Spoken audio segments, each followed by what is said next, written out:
হ্যাঁ চল চল চলো এত গোলাপ আমাদের এখানে। সামনে সামনে এইদিকে বাদিকে বাদিকে চল বাদিকে হ্যাঁ বাদিকে হ্যাঁ চলো হ্যাঁ বলো বলো এইখানে এত গোলাপ আছে বিভিন্ন রকমের। হ্যাঁ যখন কিশোর কিশোরী থাকে মানুষ তারা একটা গোলাপের জন্য অনেক তপস্যা করে, অনেক ইয়ে করে, কিন্তু এত গোলাপের সামনে যখন আসে মানুষ, বিশেষ করে কিশোর কিশোরীরা, তখন তাদের মনের আবেগ কেমন হয়, কেমন কাজ করে তাদের ভেতরে, প্লিজ আপনি একটু বলুন স্যার। হ্যাঁ গোলাপ তো সবাই ভালোবাসে, কিন্তু গোলাপ দিয়েই হয়তো শুরু হয় প্রথমে চাওয়া, দুজন ছেলে মেয়ের মধ্যে, দুজন দম্পতির মধ্যে ভালোবাসা।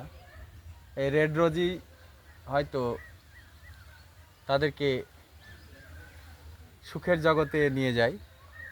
ঠিক আছে, এই রেড রোড নিয়ে অনেক কবিতা তারা লেখে, শুধু তারা না, অনেক রাইটার, অনেক পোয়েট এই ফুল নিয়ে অনেক কবিতা তারা লিখে গেছেন, তারা বর্ণনা দিয়ে দিয়েছেন। তাদের ডেসক্রিপশান অসাধারণ, আমরা সাধারণ মানুষ অত দিতে পারছি না, তবে খুব ভালো একটা জায়গা।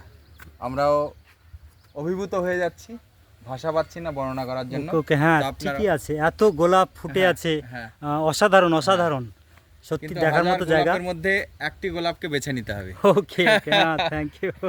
এটার জন্য পৃথিবীতে মানুষ কে পাঠিয়েছে। ঠিকই আছে, তো welcome all, thank you, good bye. Okay okay.